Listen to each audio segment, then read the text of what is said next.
Hello everyone, मैं Luvkush Upadhyay biology faculty at Dakshina स्वागत करता हूं आपका दक्षिणा ई लर्निंग प्लेटफॉर्म पर। राइट, लास्ट जो मेरा लेक्चर था वो था lecture number 2। Today I am going to discuss about lecture number 3। तो आज का जो मेरा लेक्चर है वो लेक्चर नंबर 3 है। राइट, इससे पहले मैं 2 लेक्चर डिस्कस कर चुका हूं। तो लेक्चर 3 में हम क्या डिस्कस करेंगे? तो लेक्चर 3 में हम डिस्कस करेंगे female reproductive organ of flower. Flower का फीमेल रिप्रोडक्टिव ऑर्गन जिसको आप गाइनोशियम भी कहते हैं। तो गाइनोशियम के बारे में हम इस लेक्चर में डिस्कस करने वाले हैं। इसके अलावा गाइनोशियम के बाद हम डिस्कस करेंगे मेगा स्पोरोजेनेसिस। लास्ट लेक्चर में मैंने डिस्कस किया था माइक्रोस्पोरोजेनेसिस के बारे में, यानी कि that is the process of formation of pollen grain from microspore mother cell. लेकिन इस लेक्चर में हम डिस्कस करेंगे about female reproductive structure and megasporogenesis, यानी कि the process of formation of female gametophyte. Female gametophyte के बनने का जो प्रोसेस है उसके बारे में डिस्कस करेंगे। तो चलिए चलते हैं इस टॉपिक की तरफ जिसका नाम है female reproductive organ of flower, और यू कैन से गाइनोशियम। तो गाइनोशियम से स्टार्ट करते हैं, ध्यान दीजिए प्लीज। तो गाइनोशियम इज व्हाट? गाइनोशियम क्या है? जैसे कि मैंने आपको बताया था एंड्रोशियम होता है। Androecium is what? Androecium is the group of stamen. Stamen is the male reproductive part of the flower, right? Or you can say stamen is the member of, or the stamen is the unit of androecium. ऐसे ही यहाँ पे gynoecium है। Gynoecium is the group of pistil, और the pistil और carpel भी आप इसको बोलते हैं। पिस्टिल और carpel you can say may be the unit of gynoecium. तो गाइनोशियम क्या है? Gynoecium is the group of pistil और कार्पल्स। और ये क्या होते हैं गाइनोशियम? ये पिस्टिल और कार्पल फीमेल रिप्रोडक्टिव स्ट्रक्चर्स होते हैं फ्लावर के। Female reproductive structure of flower. तो सी, पिस्टिल जिसको आप कार्पल भी कहते हैं, पिस्टिल जिसको आप कार्पल भी कहते हैं। तो पिस्टिल जो है ये मेन फीमेल रिप्रोडक्टिव ऑर्गन है फ्लावर का, right? And this is the member of gynoecium. तो ये फीमेल रिप्रोडक्टिव ऑर्गन है जिसको आप पिस्टिल और कार्पल कहते हैं। ये जो फीमेल रिप्रोडक्टिव ऑर्गन है जिसको आप पिस्टिल और कार्पल कहते हैं, this female reproductive organ, this pistil और कार्पल, इसके जो मेजर पार्ट्स होते हैं, सबसे पहले मैं इसके पार्ट्स के बारे में डिस्कस करता हूं। देखिए, this is see this diagram I am going to draw, right? This diagram is of pistil और कार्पल। देखिए, यहाँ पे ये पिस्टिल है या इसको आप कार्पल भी बोलते हैं। इसमें ये हमारे पास स्टिग्मा है, ये स्टाइल है और ये ओवरी है। तो स्टिग्मा, स्टाइल एंड ओवरी, ये कंप्लीट स्ट्रक्चर जो आप देख रहे हैं इसे आप पिस्टिल या कार्पल कहते हैं। ये जो स्ट्रक्चर है ये लोकेटेड एट थैलेमस। किस पे लोकेटेड होता है? ये थैलेमस पे लोकेटेड होता है। अभी ये जो स्टिग्मा है ये क्या है, स्टाइल क्या है, ओवरी क्या है, ये मैं आपको बता देता हूँ। तो अगर स्टिग्मा की बात करें, what is stigma exactly? Stigma जो है ये सबसे ऊपर वाला पार्ट है पिस्टिल का, और ये जो पार्ट है स्टिग्मा, राइट, इसका जो मेन रोल है वो क्या करता है? वो प्रोवाइड करता है platform for the landing of pollen grain. आपको पता होना चाहिए एक प्रोसेस होता है पॉलिनेशन, यानी कि transfer of pollen grain from anther to stigma. Are you getting or not? तो एंथर से स्टिग्मा पे पॉलन ग्रेन लैंड करते हैं। तो पॉलन ग्रेन कहाँ लैंड करते हैं? स्टिग्मा पे। एंथर से स्टिग्मा, एंथर से स्टिग्मा पे पॉलन ग्रेन जाते हैं और स्टिग्मा पे पॉलन ग्रेन लैंड करते हैं। यानी कि स्टिग्मा को जो चीफ रोल है, जो स्टिग्मा का मेन फंक्शन है वो ये है, ये पॉलन ग्रेन को रिसीव करता है, ये पॉलन ग्रेन को एक्सेप्ट करता है, यानी कि it provides the platform for the landing of pollen grain. तो स्टिग्मा का जो मेजर रोल है वो ये है, provide platform for landing of pollen grains, for landing of pollen grains. Pollen grains को लैंड करने के लिए जो स्टिग्मा है वो प्लेटफॉर्म प्रोवाइड करता है। जितने भी पॉलन ग्रेन है वो स्टिग्मा पे आके जो है लैंड हो जाते हैं। इसके बाद जो स्टिग्मा के बाद जो नेक्स्ट रीजन है that you call style. Style जो है, इस स्टाइल रीजन लाई बिलो स्टिग्मा, ये स्टिग्मा से नीचे लाई करता है, और ये जो है स्टिग्मा और ओवरी के बीच में होता है। Lie below stigma and above the ovary, and above the ovary. तो स्टिग्मा को ओवरी के साथ कनेक्ट करने का काम करता है स्टाइल। इसके बाद जो तीसरा स्ट्रक्चर है वो है ओवरी। अगर हम ओवरी की बात करें तो ovary is the basal and swollen part. देखिए आपने ये फूला हुआ पार्ट है। ओवरी इज बेसल और स्वेलन पार्ट ऑफ पिस्टिल और कार्पल। ओवरी इज बेसल और स्वेलन पार्ट ऑफ पिस्टिल और कार्पल। पिस्टिल और कार्पल का जो बेसल और स्वेलन पार्ट है जिसको आप ओवरी कहते हैं। ओवरी फर्टिलाइजेशन के बाद after the fertilization this ovary convert into the fruit, right. और इस ओवरी में लोकेटेड होता है ovule. Inside the ovary having ovule. देखिए this is ovule, this is ovule and this ovule after fertilization convert into the seed. तो इस ovary में जो है ये बेसल स्वेलन पार्ट है एंड फर्टिलाइजेशन के बाद ये फ्रूट में कन्वर्ट हो जाता है आफ्टर फर्टिलाइजेशन। फर्टिलाइजेशन के बाद ओवरी जो बेसल स्वेलन स्ट्रक्चर है ये फ्रूट में कन्वर्ट हो जाता है और यहाँ पे ओव्यूल प्रेजेंट होता है। इसमें क्या होता है? It consist of ovule. Ovule consist करती है ओवरी। आर यू रेडी और नॉट? तो about the detail study of ovule, detail study of ovule, structure of ovule, type of ovule I will discuss, right. उससे पहले मैं आपको एक बहुत ही इंपॉर्टेंट बात बता देता हूँ कि ये जो पिस्टिल है, ये जो कार्पल है और ये जो गाइनोसियम है, ये जो गाइनोसियम है, मैंने आपको पहले ही बताया कि जो पिस्टिल और कार्पल है this is the member of gynoecium. ये गाइनोसियम का मेंबर है, राइट। तो गाइनोसियम में काफी सारे पिस्टिल और कार्पल्स भी हो सकते हैं और एक पिस्टिल और कार्पल भी हो सकता है। इसी बिहाफ पे गाइनोसियम को दो कैटेगरीज में डिवाइड किया जाता है, monocarpellary and multicarpellary. Monocarpellary and multicarpellary. तो गाइनोसियम को कैटेगराइज किया जाता है दो मेजर कैटेगरीज में। One is monocarpellary on the basis of number of carpels और पिस्टिल। तो मोनोकार्पलरी में सिंगल पिस्टिल होता है, एक ही पिस्टिल है। और दूसरा है हमारे पास मल्टीकार्पलरी या पॉलीकार्पलरी भी बोल देते हैं इसको। यहाँ पे इसको पॉली और मल्टी मतलब बहुत सारे और कार्पलरी मतलब कार्पल्स। तो यहाँ पे बहुत सारे यानी कि मोर देन वन कार्पल। यार are you getting or not? यानी कि एक से ज्यादा कार्पल्स जहां है उसे मल्टीकार्पलरी बोलेंगे और एक कार्पल जिसमें है उसे मोनोकार्पलरी बोलेंगे। Is that clear to all of you? Suppose that किसी फ्लावर में मल्टीकार्पलरी पिस्टिल है, किसी फ्लावर में मल्टीकार्पलरी गाइनोसियम है। अगर किसी फ्लावर में मल्टीकार्पलरी गाइनोसियम है यानी कि वहां पे बहुत सारे पिस्टिल है, वहां पे बहुत सारे कार्पल्स हैं, लेकिन ये जो पिस्टिल है और ये जो कार्पल्स है किसी फ्लावर में यानी किसी गाइनोसियम में अगर बहुत सारे हैं तो ये मे बी फ्यूज्ड। ये ऐसा भी हो सकता है कि जुड़े हुए हो, फ्यूज रहे, और ऐसा भी हो सकता है ये फ्री हो। मल्टीकार्पलरी मैंने आपको पहले ही बताया, gynoecium two types, monocarpellary single carpel, multicarpellary more than one carpel, काफी सारे कार्पल्स हो सकते हैं, मल्टीपल नंबर हो सकते हैं। Are you getting or not? अब ये मल्टीपल नंबर ऑफ कार्पल्स का अरेंजमेंट कैसे होगा?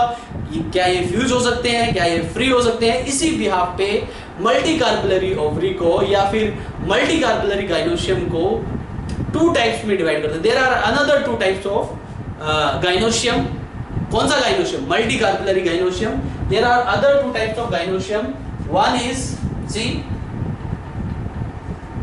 गाइनोसियम को, खासकर मल्टीकार्पलरी गाइनोसियम को आप टू अदर मेजर कैटेगरीज में भी डिवाइड करते हैं। You also divide into other major category. One is apocarpous and another is syncarpous. तो एपोकार्पस और सिनकार्पस का मतलब क्या है? एपोकार्पस और सिनकार्पस। एपोकार्पस में जो कार्पल्स या पिस्टिल होते हैं वो फ्री होते हैं, फ्री कार्पल और pistil, free carpel of pistil. Apocarpous में फ्री कार्पल्स और पिस्टिल होते हैं। एपोकार्पस में कार्पल्स और पिस्टिल फ्री अरेंज होते हैं, यानी कि यहाँ पे इनमें कोई फ्यूजन नहीं होता, राइट। सिनकार्पस में जो कार्पल्स होते हैं आर फ्यूज टुगेदर। एक बहुत ही इंपॉर्टेंट बात, जब भी मैं कोई लेक्चर स्टार्ट करने जाता हूँ, आर यू रेडी और नॉट?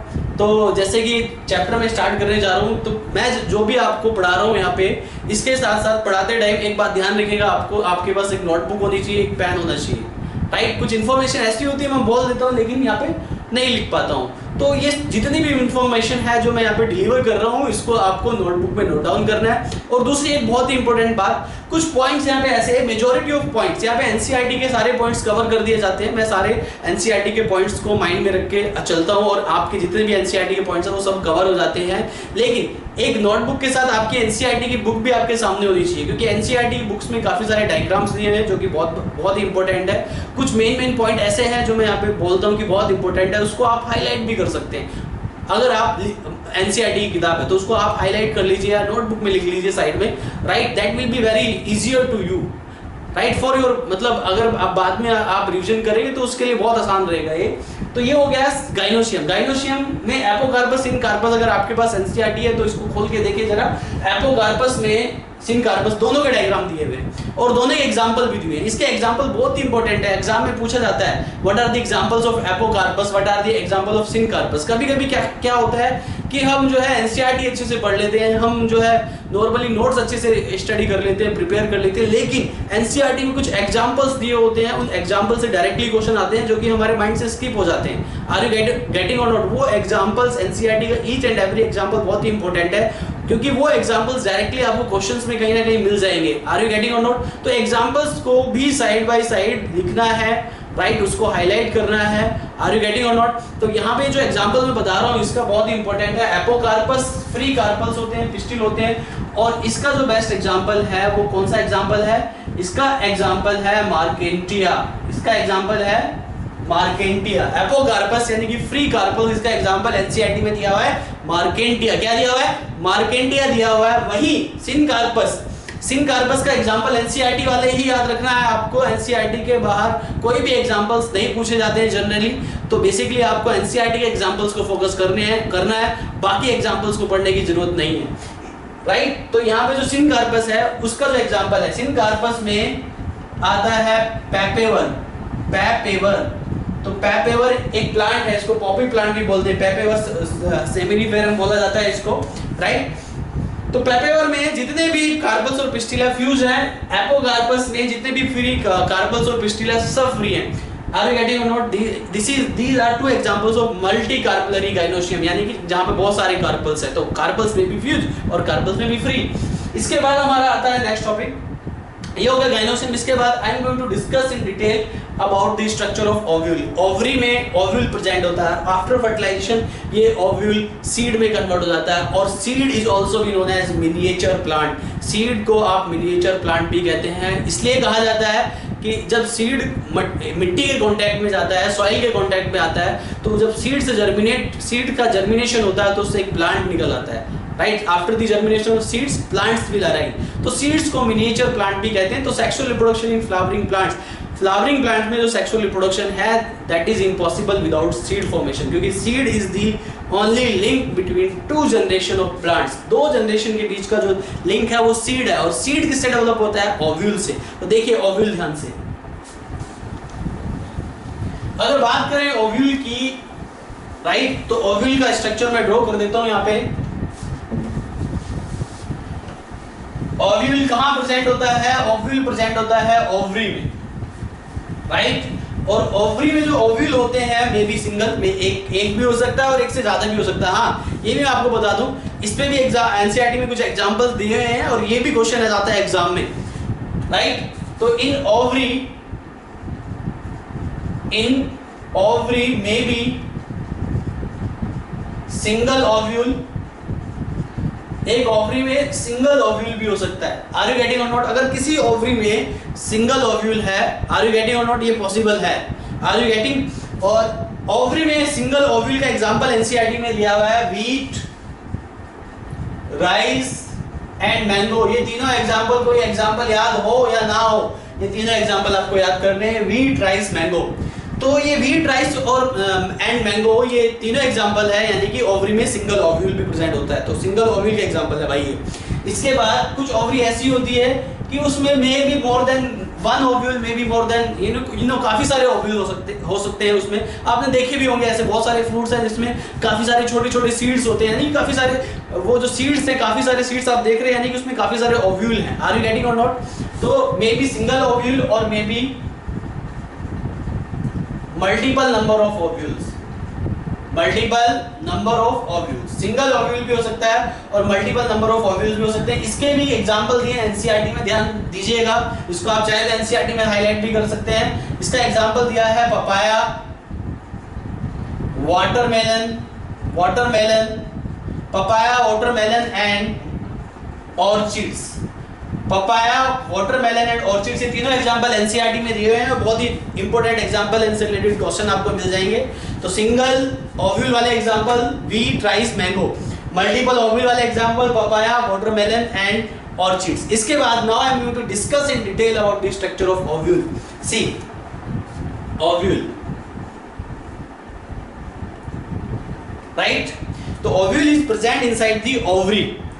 कहां प्रेजेंट होता है ovule? Inside the ovary. Fertilisation के बाद ओव्यूल का क्या होता है, क्या बनता है ओव्यूल से? फ्रूट बनता है या सीड बनता है? बताइए आप मुझे।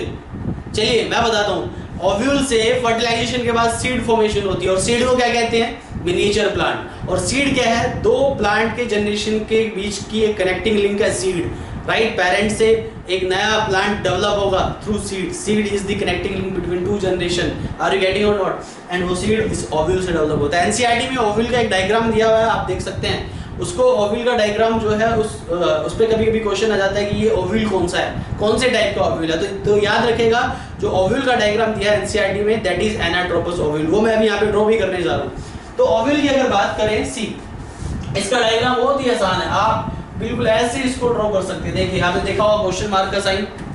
क्वेश्चन मार्क का साइन कैसे लगाते हैं? कुछ कुछ ऐसे ही लगाते हैं ना। तो इस तरीके से आप इस ओव्यूल को बड़े आसानी से ड्रॉ कर सकते हैं। देखिए यहाँ पे ओव्यूल में देखिए मैं बहुत ही आसान तरीके से इस ओव्यूल को ड्रॉ कर रहा हूँ। देखिए प्लीज ध्यान दीजिए, लिसन टू मी, ध्यान दीजिए। मैंने पहले क्वेश्चन मार्क लगाया तो दो लाइन इधर खींच दी, राइट। तो बहुत आसानी से आप इस डायग्राम को ड्रॉ कर सकते हो। सी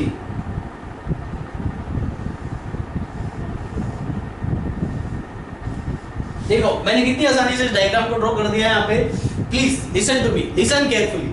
अभी सबसे पहले इस स्ट्रक्चर को हम देखते हैं। कुछ स्ट्रक्चर से रिलेटेड पॉइंट्स हैं यहाँ पे, राइट, जिसके बारे में मैं एक्सप्लेन करने जा रहा हूँ। सबसे पहले देखिए इस ओव्यूल के दो पोल हैं।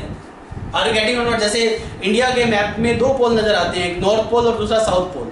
Are you getting or not? Map में एक नॉर्थ पोल होता है, एक साउथ पोल होता है। ग्लोब में भी एक नॉर्थ पोल और एक साउथ पोल होता है। ऐसे यहाँ पे ओव्यूल में भी दो पोल होते हैं। इस पोल को आप चैलेजा बोलते हो। क्या बोलते हो? चैलेजा।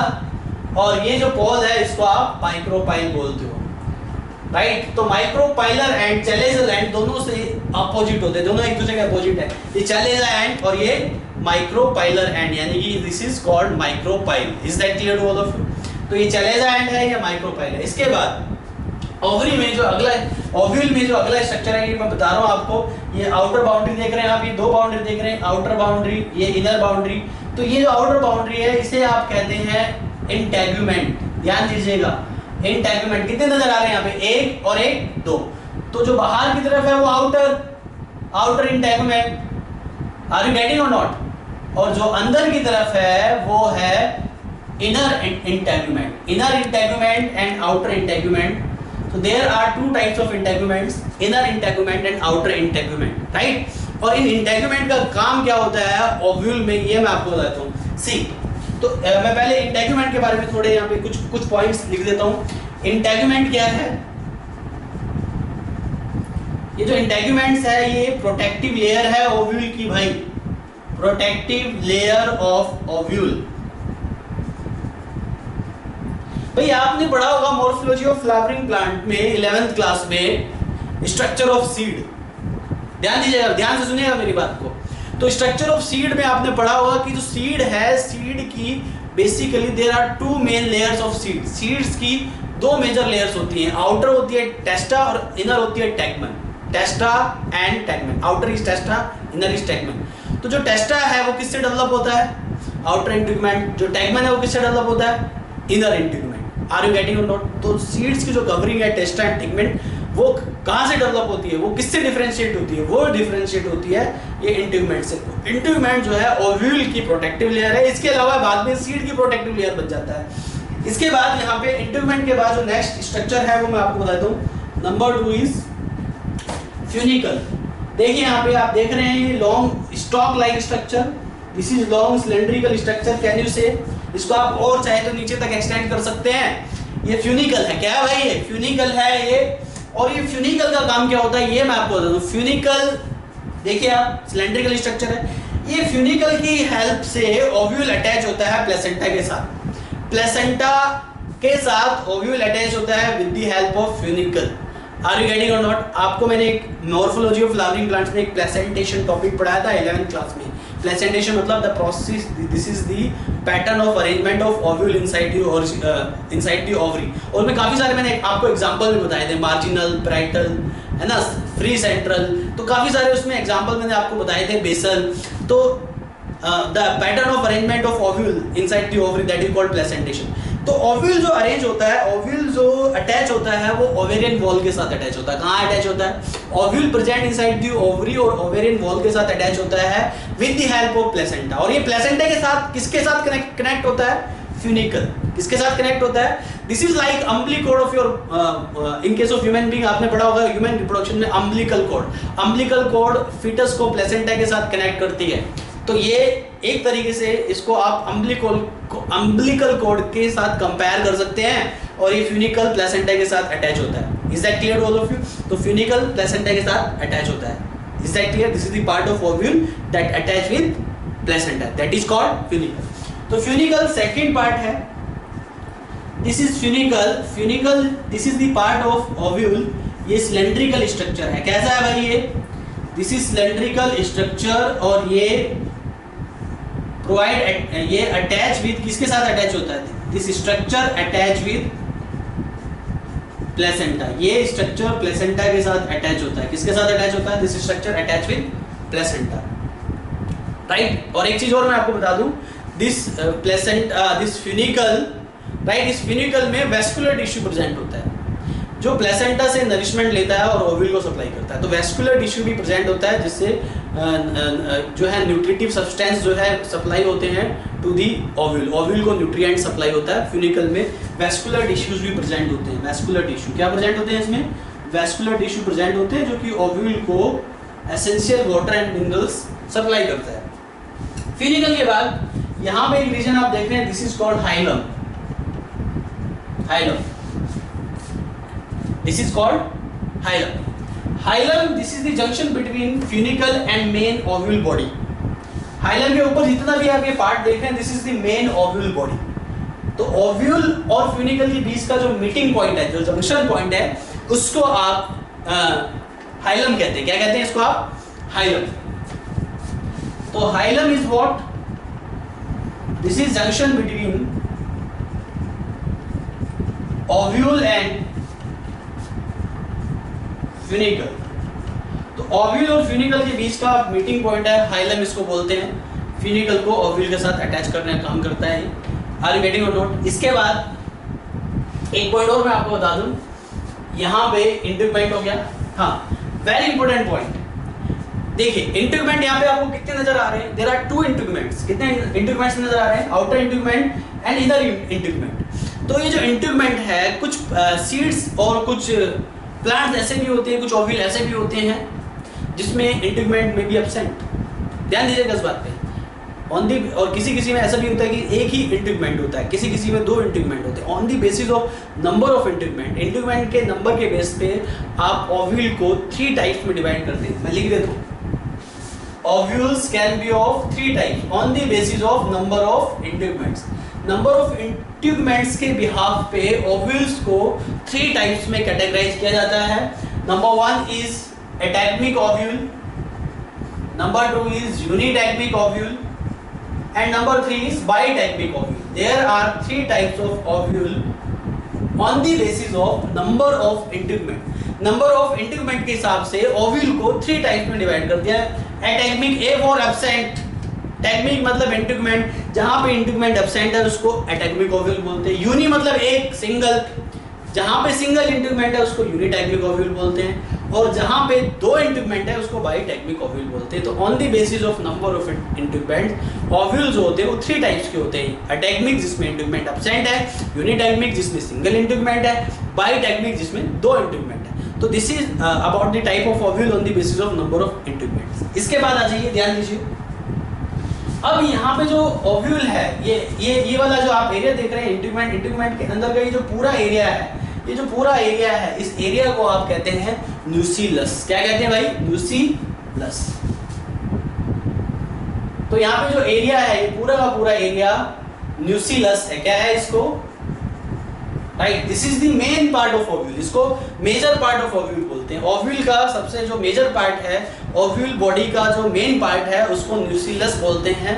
राइट, और इस न्यूसिलस का काम क्या होता है ये मैं आपको बता देता हूँ। सी, तो न्यूसिलस के बारे में मैं यहाँ लिख देता हूँ। See, nucellus, nucellus is the major part of ovule. ये मेजर पार्ट ऑफ ओव्यूल है एग्जैक्टली। ये जो न्यूसिलस है this is parenchymatous tissue. Nucellus is parenchymatous tissue. तो ये जो न्यूसिलस है ये made up of parenchymatous tissue.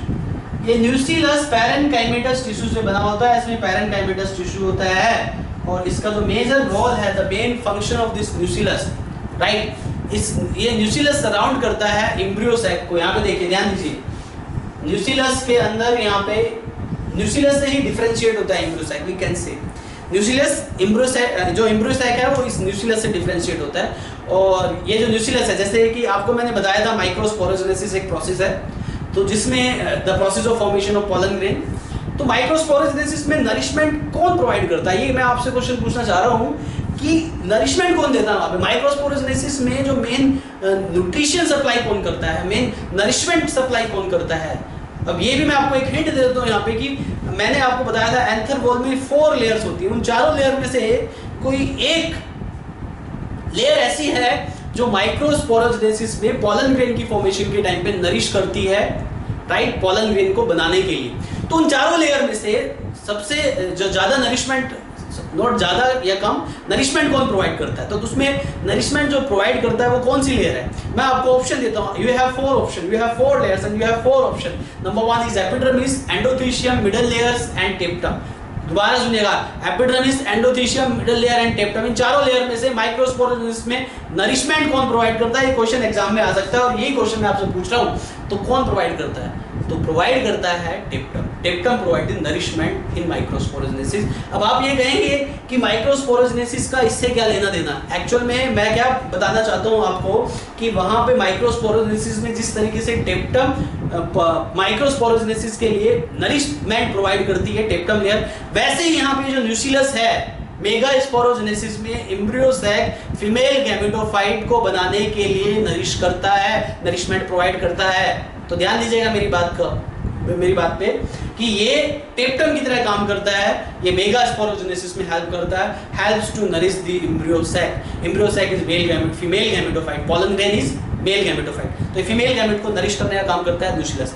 तो इसलिए मैंने वहाँ पे दोबारा अभी मैंने जो है टेप्टम के बारे में थोड़ा जिक्र कर दिया। क्यों? क्योंकि उनका मिलता जुलता रोल है यहाँ पे न्यूसिलस से।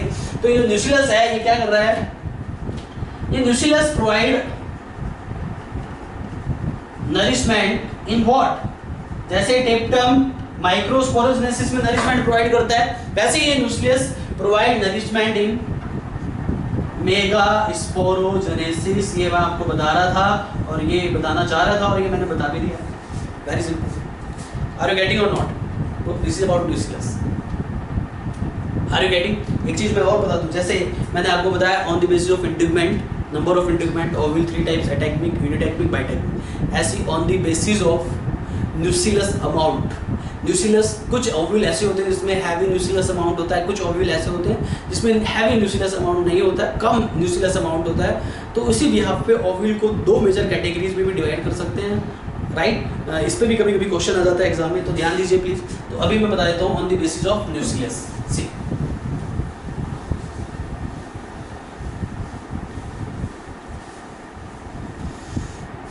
On the basis of amount of nucellus ovule को आप 2 टाइप्स में डिवाइड करते हैं। There are 2 types of ovule on the basis of amount of न्यूसिलस।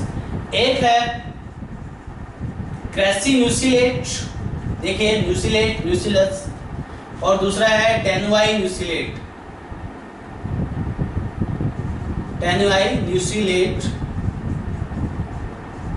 तो टेनुआई न्यूसिलेट या कुछ लोग टेनु न्यूसिलेट भी बोल देते हैं। तो टेनुआई न्यूसिलेट और क्रेसी न्यूसिलेट, क्रेसी न्यूसिलेट में हैवी न्यूसिलस होता है, हैवी न्यूसिलस अमाउंट, हैवी न्यूसिलस अमाउंट, ऐसे ओव्यूल को क्रेसी न्यूसिलेट ओव्यूल कहेंगे। वहीं टेनुआई न्यूसिलेट जो होता है इसमें हैवी न्यूसिलस नहीं होता है, इसमें क्या होता है, लेस न्यूसिलस। न्यूसिलस अमाउंट जो होता है वो लेस होता है। तो जिसमें ज़्यादा है न्यूसिलस है वहाँ पे नरिशमेंट ज़्यादा प्रोवाइड करेगा एम्ब्रियोजेनेसिस सॉरी मेगास्पोरोजेनेसिस के टाइम पर। जिसमें कम न्यूसिलस है वो कम नरिशमेंट प्रोवाइड करेगा, ऑब्वियस है।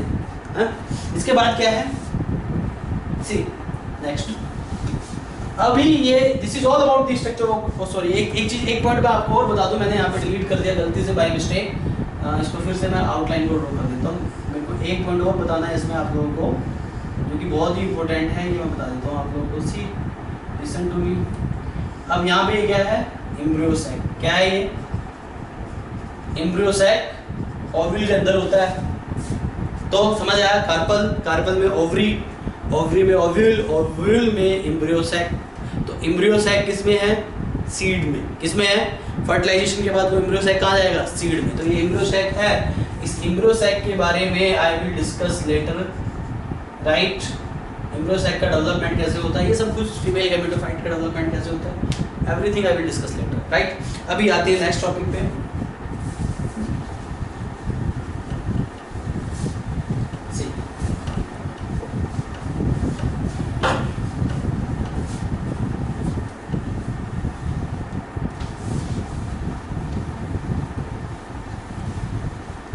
कम टू नेक्स्ट। इसके बाद हमारा जो नेक्स्ट टॉपिक है,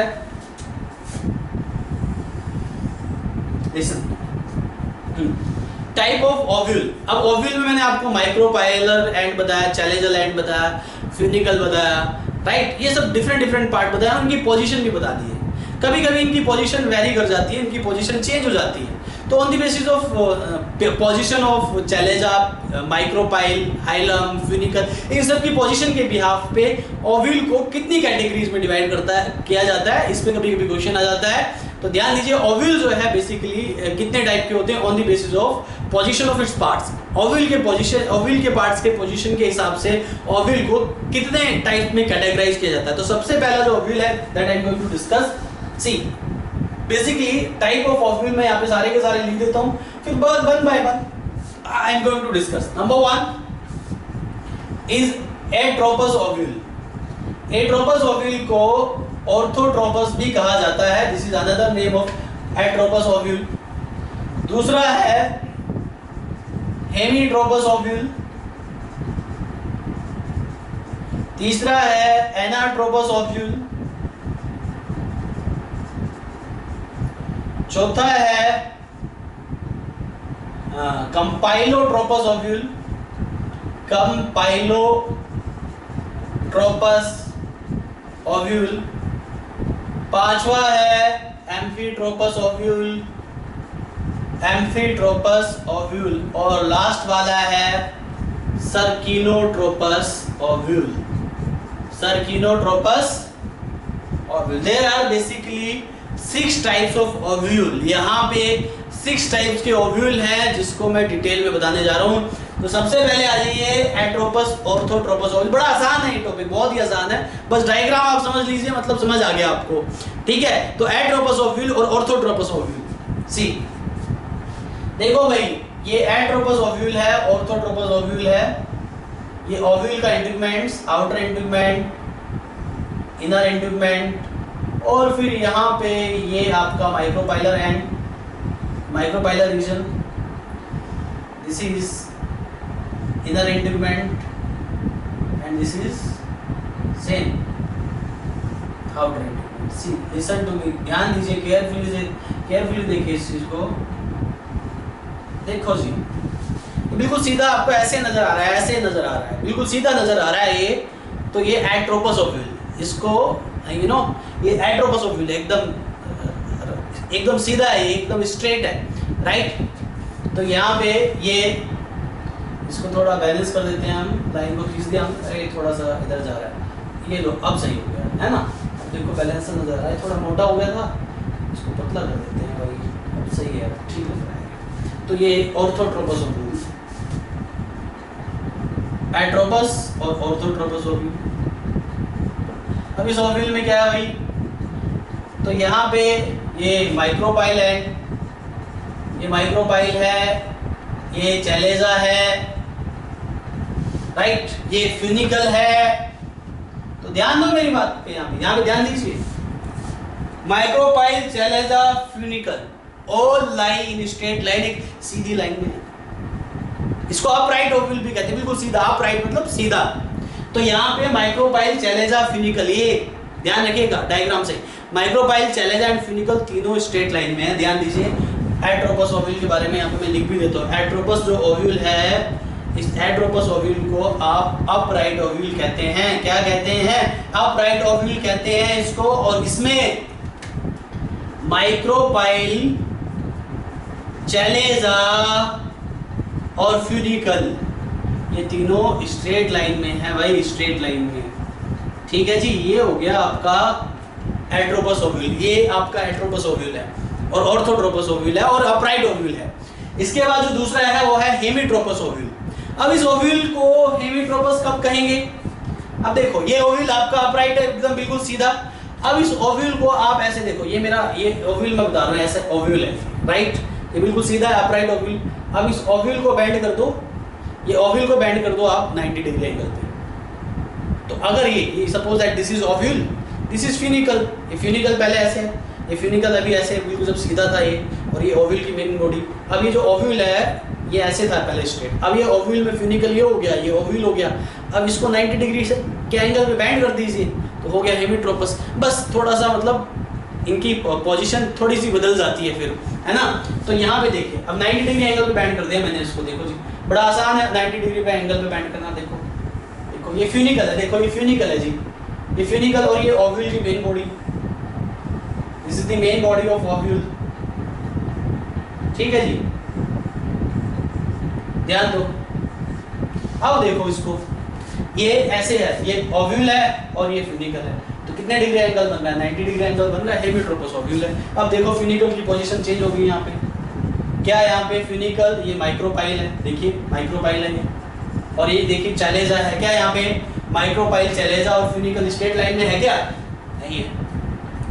अपराइट ओव्यूल में, ऑर्थोट्रोपस में सब कुछ स्ट्रेट लाइन में था। अब देखो पोजीशन बदल गई ना, माइक्रोपाइल चैलेजा स्ट्रेट लाइन में है लेकिन फ्यूनिकल 90 डिग्री पे आ गया है। तो ये पोजीशन, मैंने बोला पोजीशन के हिसाब से, इसके जो पार्ट्स हैं उनकी पोजीशन के हिसाब से हमने इनको ओव्यूल को कैटेगराइज किया। तो ये हो गया भाई आपका एम्फीट्रोपस ओव्यूल, राइट, हेमीट्रोपस ओव्यूल। हेमीट्रोपस ओव्यूल बोलते हैं जो कि 90 डिग्री एंगल पे बेंड हो जाता है। तो सबसे पहले आपने ओव्यूल को 90 डिग्री एंगल पे घुमा दिया, राइट। अब इसको आप घुमा दीजिए फिर से नहीं, अभी 90 डिग्री पे घुमाया था, अब की बार इसको 180 डिग्री पे घुमा दो, देखो कैसा आएगा स्ट्रक्चर। तो देखिए, अब इसको और घुमा दो, ऐसे कर दो, इसको बिल्कुल ऐसे उल्टा कर दो, एकदम घुमा दो इसको। तो घुमाने के बाद ये ओव्यूल कैसा बनेगा?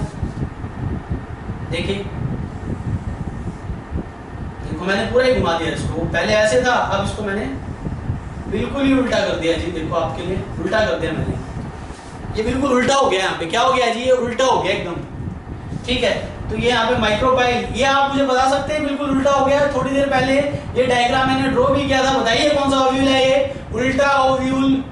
उल्टा ओव्यूल मतलब, उल्टा मतलब समझते हो, हिंदी में उल्टा बोलते हैं, इंग्लिश में बोल देते हैं उल्टे, क्या बोलते हैं इंग्लिश में? अपोजिट बोल देते हैं, मतलब अपोजिट।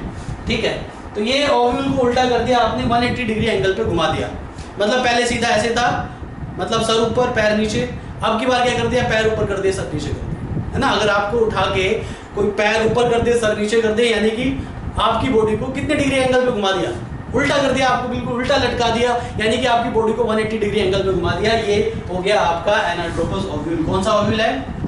एनाट्रोपस ओव्यूल, जिसमें कि आपकी सॉरी गलती होगी, आपकी बॉडी को नहीं, ओव्यूल की बॉडी को घुमाया उल्टा। ठीक है, 180 डिग्री एंगल पे। तो एनाट्रोपस ओव्यूल ये बिल्कुल इन्वर्टेड ओव्यूल है। क्या है जी? ये इन्वर्टेड है। लिख देता हूं उसके बारे में थोड़ा सा। एनाट्रोपस ओव्यूल, ध्यान दीजिए, इन्वर्टेड ओव्यूल है, उल्टा है। अपराइट बिल्कुल सीधा था, ये इन्वर्टेड हो गया। ये कितने डिग्री एंगल पे घुमा दिया? 180 डिग्री एंगल पे इसको आपने घुमा दिया। अब ये एनाट्रोपस हो गया, जो यहाँ पे बिल्कुल सीधा दिख रहा था, अब सब कुछ उल्टा हो गया है। और उल्टा होने की वजह से देखो क्या हो गया, ये जो हाइलम वाला पार्ट है फ्यूनिकल के बिल्कुल नजदीक आ गया। देखो हाइलम फ्यूनिकल के नजदीक आ गया इसमें। ठीक है, तो ये हो गया एनाट्रोपस ओव्यूल। एक बहुत ही इंपॉर्टेंट पॉइंट बता देता हूँ, कभी कभी एग्जाम में पूछ सकता है आपसे ये मैंने यहाँ पे 6 तरह के ओव्यूल लिखे हैं, 6 टाइप्स के ओव्यूल में से सबसे ज्यादा एंजियोस्पर्म में पाया जाने वाला ओव्यूल कौन सा, सबसे ज्यादा एंजियोस्पर्म में पाया जाने वाला कौन सा ओव्यूल है, ये आपको बताना है।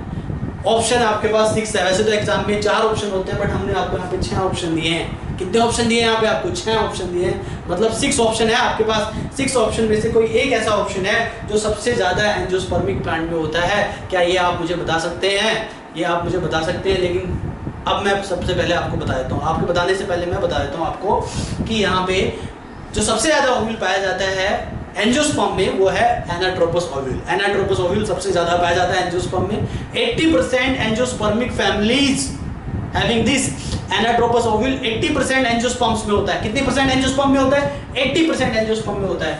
तो 80% एंजियोस्पर्म में कौन सा ओव्यूल पाया जाता है, एनाट्रोपस ओव्यूल सबसे ज्यादा पाया जाता है 80% एंजियोस्पर्म्स में। इसके अलावा इस ओव्यूल का एक दूसरा नाम भी मैं आपको बता देता हूं, राइट। इस ओव्यूल का दूसरा नाम है, इसको रेसुपिनेट ओव्यूल भी कहते हैं, इसको रेसुपिनेट ओव्यूल भी कहते हैं। क्या कहते हैं इसको, इसका दूसरा नाम रेसुपिनेट ओव्यूल भी है, एनाट्रोपस ओव्यूल, जिसमें कि आपने 180 डिग्री पे बैंड कर दिया है ओव्यूल को। Are you getting or not. तो इसको आप रेसुपिनेट ओव्यूल कहते हैं। 80% फैमिलीज में पाया जाता है, एंजियोस्पर्म में पाया जाता है ये। तो सबसे ज्यादा पाया जाने वाला जो ओव्यूल है वो ये एनाट्रोपस ओव्यूल है। एनाट्रोपस ओव्यूल के बाद हम बात करते हैं किसकी बात करें बताइए आप। एनाट्रोपस ओव्यूल के बाद बात करते हैं हम कंपाइलोट्रोपस ओव्यूल की, राइट। तो देखिए यहाँ पे see, now the next is campylotropous ovule that I am going to discuss in detail. ध्यान दीजिए, कंपाइलोट्रोपस ओव्यूल, सी लिसन केयरफुली। तो जो कंपाइलोट्रोपस ओव्यूल है, ये ओव्यूल जो है थोड़ा अलग है, अलग किस्म का ओव्यूल है। ये अलग किस्म का कैसे है ये मैं आपको बता देता हूं। देखिए, देखो ये ओव्यूल है, ये ओव्यूल है, लेकिन इसमें इसकी जो आउटलाइन है ओव्यूल की वो कर्वेचर की तरह है, मतलब कर्वेचर ओव्यूल है ये।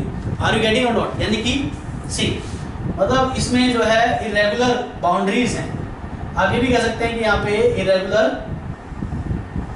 बाउंड्रीज है ये, right. These are irregular boundaries.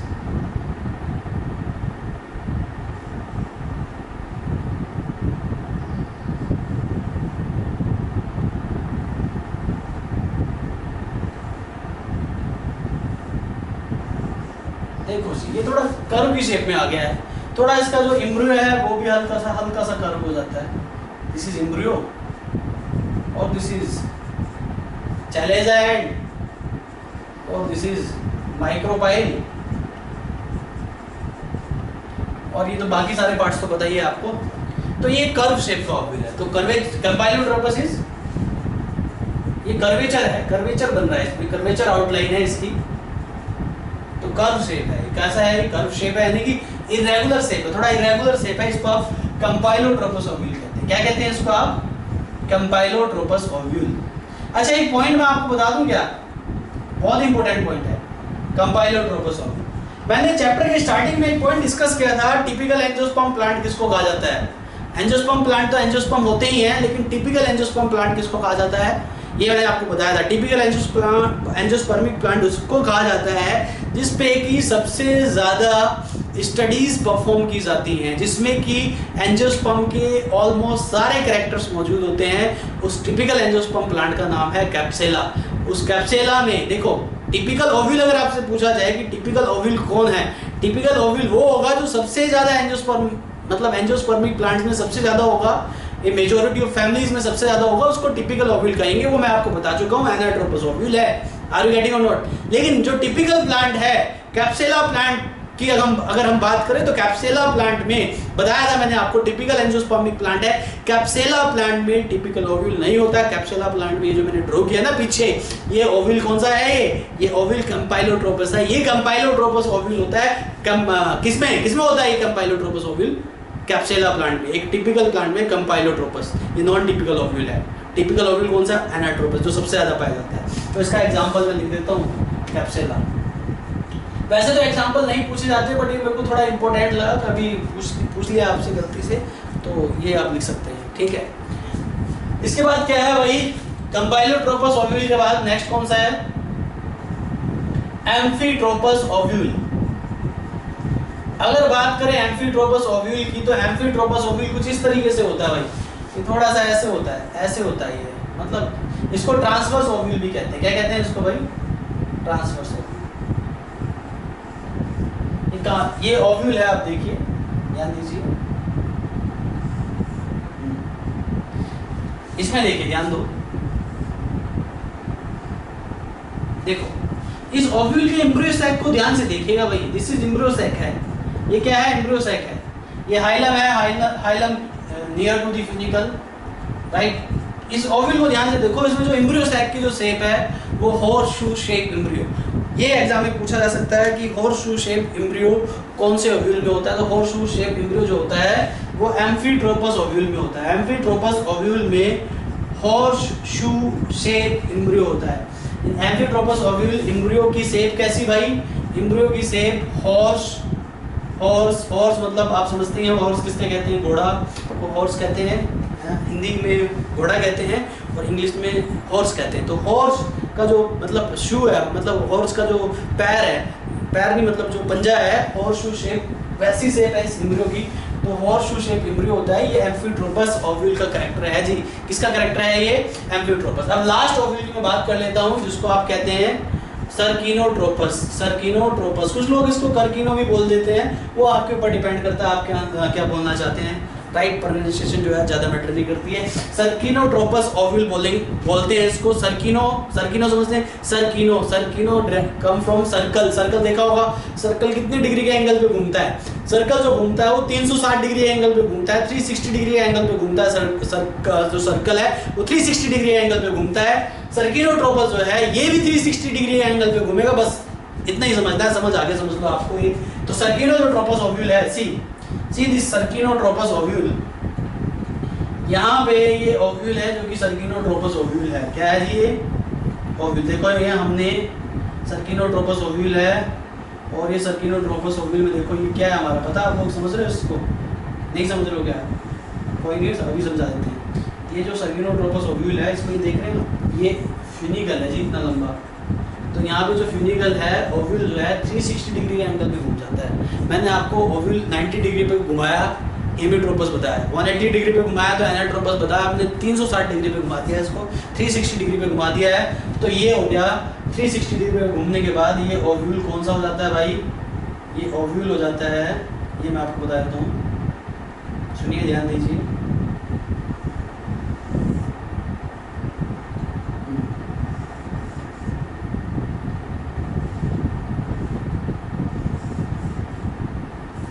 देखो जी ये ओव्यूल है यहाँ पे, ओव्यूल पूरा सराउंडेड है फिनिकल से, ओव्यूल को 360 डिग्री पे घुमा दिया और वो पूरा सराउंडेड हो जाता है फिनिकल से। ये सर्किनोट्रोपस ओव्यूल है। इसी के साथ आपके type of ovule done, right. तो आपके जो है 6 टाइप्स ऑफ ओव्यूल मैंने बता दिया, एट्रोपस, एनाट्रोपस, हेमिट्रोपस और कौन सा था आपका एम्फीट्रोपस, कंपाइलोट्रोपस, सर्किनोट्रोपस, सारे ही बता दिए। तो ओव्यूल यहाँ पे खत्म हो गया। इसके बाद जो अगला मैं टॉपिक डिस्कस करने जा रहा हूँ, इसी के साथ हमारा ये जो फीमेल गैमेटोफाइट है, गाइनोशियम है, कार्पल, पिस्टिल, ये सब मैंने आपको बता दिया है, ठीक है। इसके बाद जो मेरा अगला टॉपिक है वो मैं डिस्कस करने जा रहा हूँ, वो है मेगा स्पोरोजेनेसिस। ओके, यहाँ तक। अब मेगा स्पोरोजेनेसिस के बारे में डिटेल में डिस्कस करते हैं, ध्यान दीजिए प्लीज। तो अगला टॉपिक है हमारा mega sporogenesis. Next topic is mega sporogenesis. Last lecture में मैंने आपको पढ़ाया था microsporogenesis, the process of formation of pollen grains और द माइक्रोस्पोर, राइट, जिसको आप माइक्रोस्पोरोजेनेसिस कहते हैं। ऐसे ही मेगास्पोरोजेनेसिस होता है, लेकिन ये माइक्रोस्पोरोजेनेसिस से थोड़ा डिफरेंट होता है। तो megasporogenesis, this is the process of formation of megaspore और फीमेल गैमेटोफाइट। फीमेल गैमेटोफाइट, जिसको आप एम्ब्रियो सैक भी कहते हैं, एम्ब्रियो सैक के जो बनने का जो प्रोसेस है, उस प्रोसेस को आप मेगास्पोरोजेनेसिस कहते हैं, राइट। तो I am going to discuss in detail about this process that we called megasporogenesis. तो सी, मेगास्पोरोजेनेसिस को अगर आप डिफाइन करें, how you will define this process, तो megasporogenesis, this is the process of formation of female gametophyte, female gametophyte, जैसे male gametophyte होता है pollen grain, ऐसे ही फीमेल गैमेटोफाइट होता है embryo sac. So the process of formation of pollen grain, sorry not pollen grain, the process of formation of female gametophyte, female gametophyte के बनने का जो प्रोसेस है उसको आप मेगास्पोरोजेनेसिस कहते हैं. Process of formation of female gametophyte from megaspore mother cell, megaspore mother cell. तो मेगास्पोर मदर सेल जिसको आप एमएमसी कहते हैं, एमएमसी माइक्रोस्पोर मदर सेल को भी कहते हैं. MMC stand for also megaspore mother cell. तो मेगास्पोर मदर सेल से फीमेल गैमेटोफाइट बनता है. इस प्रोसेस को मेगास्पोरोजेनेसिस कहते हैं. जैसे माइक्रोस्पोरोजेनेसिस में माइक्रोस्पोर मदर सेल से पॉलन ग्रेन बनते हैं, ऐसे यहाँ पे मेगास्पोर मदर सेल से फीमेल गैमेटोफाइट बनता है. तो ये जो मेगास्पोर मदर सेल है, इस मेगास्पोर मदर सेल से एम्ब्रियो सैक बनता है. मेगास्पोर मदर सेल जो है हमारे पास, ये मेगास्पोर मदर सेल ये डिप्लॉइड सेल है, वहीं एम्ब्रियो सैक जो है हमारे पास ये हैप्लॉइड सेल है. Embryo sac is haploid and megaspore mother cell is diploid. तो डिप्लॉइड से हैप्लॉइड बनना आपको पता ही है. यहां पे भी मियोसिस प्रोसेस लगेगा. जहां पे भी एक डिप्लॉइड सेल से एक हैप्लॉइड सेल बनती है, जहां पे भी एक नॉर्मल डिप्लॉइड सेल से एक हैप्लॉइड गैमेट सेल बनती है, वहां पे मियोसिस प्रोसेस कंपलसरी है. तो यहां पे भी मियोसिस प्रोसेस कंपलसरी है. मेगास्पोर मदर सेल जो कि एक डिप्लॉइड सेल है, इससे क्या बनेगा, एम्ब्रियो सैक बनेगा जो कि एक हैप्लॉइड स्ट्रक्चर है. क्या है ये एम्ब्रियो सैक? एक हैप्लॉइड स्ट्रक्चर है. तो सी, तो सबसे पहले हम यहां पे थोड़ा डिटेल मेगास्पोर मदर सेल के बारे में डिस्कस कर लेते हैं. उससे पहले एक चीज मैं आपको बताऊं, एक बहुत इंपॉर्टेंट पॉइंट मैं आपको बता देता हूं. एग्जैक्टली मेगास्पोर मदर सेल्स कैसे डिराइव होती है. मैंने आपको बताया था माइक्रोस्पोर मदर सेल जो डिराइव होती है वो प्राइमरी स्पोरोजिनस सेल से डिराइव होती है. आपको मैंने बताया था primary sporogenous cell derive from archesporial cell. तो जैसे microspore mother cell right derive from archesporial cell, originate होती है आर्केस्पोरियल सेल से, ऐसे ही मेगास्पोर मदर सेल भी आर्केस्पोरियल सेल से ओरिजिनेट होती है. वो कैसे होती है ये मैं आपको बता देता हूं. एग्जैक्टली मैंने आपको एक स्ट्रक्चर बताया था ओव्यूल. ओव्यूल में एक स्ट्रक्चर होता है न्यूक्लियस, बताया था मैंने आपको. तो कुछ ऐसी सेल्स होती हैं न्यूक्लियस में, कुछ अनडिफरेंशिएटेड जो न्यूक्लियस सेल्स होती है, certain some undifferentiated nucleus cells, some undifferentiated nucleus cells. तो कुछ अनडिफरेंशिएटेड न्यूक्लियस सेल्स होती हैं जो कि डिफरेंशिएट हो जाती हैं हाइपोडर्मल सेल में. तो nucleus cell differentiate into the hypodermal cell, nucleus cell differentiate into the hypodermal cell. वहीं पे ये जो हाइपोडर्मल सेल है, ये हाइपोडर्मल सेल जो है फर्दर डिफरेंशिएट होता है आर्केस्पोरियल सेल में. इससे डिराइव होती हैं आर्केस्पोरियल सेल, आर्केस्पोरियल सेल्स. तो ये जो आर्केस्पोरियल सेल्स है right, like archesporial cell in case of, मैंने आपको माइक्रोस्पोरोजेनेसिस में बताया था आर्केस्पोरियल सेल जब डिवाइड करती है तो दो टाइप की सेल्स प्रोड्यूस करती है. One is primary parietal cell, another is primary sporogenous cell. तो यहां पे ये जो आर्केस्पोरियल सेल है ये भी दो टाइप की सेल्स प्रोड्यूस करेगी. एक है primary parietal cell, primary parietal cell, और दूसरी है primary sporogenous cell right, primary sporogenous cell. मैंने आपको डेवलपमेंट ऑफ एंथर और माइक्रोस्पोरोजेनेसिस के टाइम पे बताया था कि primary parietal cells wall of anther में डिफरेंशिएट हो जाती है, लेकिन यहाँ पे जो प्राइमरी पैराइटल सेल है ये न्यूक्लियस में डिफरेंशिएट होती है. यहाँ पे कुछ अनडिफरेंशिएटेड न्यूक्लियस सेल है, न्यूक्लियस है वहां पे ऑलरेडी, बट यहाँ पे इस प्राइमरी पैराइटल सेल से डिफरेंशिएटेड न्यूक्लियस बन जाता है. यानी कि यहाँ पे इस प्राइमरी पैराइटल सेल से न्यूक्लियस बनता है. क्या बनता है? इस प्राइमरी पैराइटल सेल से न्यूक्लियस बनता है. वही जो प्राइमरी स्पोरोजिनस सेल है, इस प्राइमरी स्पोरोजिनस सेल्स में जब डिफरेंशिएशन होता है तो बनती है मेगास्पोर मदर सेल. और वही megaspore mother cell which undergoes in meiosis division for the formation of female gametophyte embryo sac. Embryo sac बनाने के लिए यही मेगास्पोर मदर सेल जो है मेयोसिस डिवीजन में मेयोसिस डिवीजन परफॉर्म करती है. Is that clear to all of you? तो यहां पे microspore megaspore mother cell embryo sac बनाएगा. अब यहाँ पे इस प्रोसेस को मैं सीक्वेंस वाइज आपको बता देता हूँ, डायग्राम की हेल्प से बता देता हूँ राइट. तो hope you can understand this. इसके बाद देखिए, ध्यान दीजिए, लिसन टू मी केयरफुली. तो ये हो गया आपका अनडिफरेंशिएटेड न्यूक्लियस सेल से हाइपोडर्मल सेल्स, हाइपोडर्मल सेल से आर्केस्पोरियल सेल से primary parietal cells and primary sporogenous cell, और primary sporogenous cell differentiate into megaspore mother cell. अब मेगास्पोर मदर सेल से एम्ब्रियो सैक कैसे बनता है, I am going to discuss in detail. See this. इसके बाद है सी ये हमारे पास एक डिफरेंशिएटेड मेगास्पोर मदर सेल है। देखिए ये मैं एक स्ट्रक्चर ड्रॉ कर देता हूं, ये मेगास्पोर मदर सेल है, this is megaspore mother cell, right. इस मेगास्पोर मदर सेल्स में डेंस साइटोप्लाज्म होता है और एक न्यूक्लियस प्रेजेंट होता है, और ये मेगास्पोर जो मदर सेल है, this megaspore mother cell, this is megaspore mother cell and this megaspore mother cell surrounded by, ये मेगास्पोर मदर सेल जो होती है, ये megaspore mother cell surrounded by nucleus. ये देखिए न्यूक्लियस सेल्स होती हैं इसके सराउंडिंग में, मेगास्पोर मदर सेल्स की सराउंडिंग में nucleus cells are present. Are you getting or not? तो ये जो मेगास्पोर मदर सेल है ये न्यूक्लियस से सराउंड होता है, और ये न्यूक्लियस जो है इसको नरिशमेंट भी प्रोवाइड करता है। मैंने आपको पहले ही बताया था कि टेप्टम नरिशमेंट प्रोवाइड करता है माइक्रोस्पोरोजेनेसिस में, वहीं पे जो न्यूक्लियस है वो नरिशमेंट प्रोवाइड करता है मेगास्पोरोजेनेसिस में। तो see this, so this is megaspore mother cell, this is MMC यानी कि मेगास्पोर मदर सेल, ये मेगास्पोर मदर सेल है। अब ये जो मेगास्पोर मदर सेल है, this megaspore mother cell undergoes in division, ये डिवीजन करती है, और कौन सा डिवीजन करेगी भाई? ये म्योसिस डिवीजन करती है। सबसे पहले होता है म्योसिस 1, तो म्योसिस 1 परफॉर्म करती है। म्योसिस 1 परफॉर्म करने के बाद मेगास्पोर मदर सेल दो सेल में डिवाइड हो जाती हैं। ये रिडक्शनल डिवीजन है, यहाँ पे क्रोमोसोम नंबर हाफ हो जाएंगे, तो देयर आर 2 मेगास्पोर बन जाते हैं आफ्टर म्योसिस 1। इसके सराउंडिंग में आपको पता ही है, इसके सराउंडिंग में क्या है? इसके सराउंडिंग में न्यूक्लियस है। इसके बाद ये जो 2 सेल स्टेज है, यहाँ पे फर्दर म्योसिस 2 विल परफॉर्म। आपको पता होना चाहिए कि म्योसिस में म्योसिस 1 एंड म्योसिस 2 दोनों ही होता है। म्योसिस का रिजल्ट 4 हैप्लॉइड सेल्स होती हैं। तो ये हमारे पास 4 हैप्लॉइड सेल्स आ गई हैं। क्या आ गई हमारे पास? 4 haploid cells. These are 4 haploid cells. These are 4 megaspore. इनको megaspore भी बोल सकते हैं, या 4 haploid cell. Are you getting or not?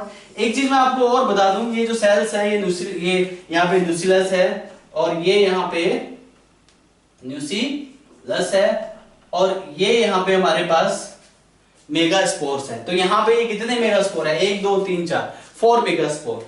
अब इन मेगास्पोर्स में ये इधर चैलेजल एंड है, राइट, इधर माइक्रोपाइल एंड है, ये 2 एंड्स होते हैं, और ये हमारे पास 4 मेगास्पोर्स हैं। ये क्या है?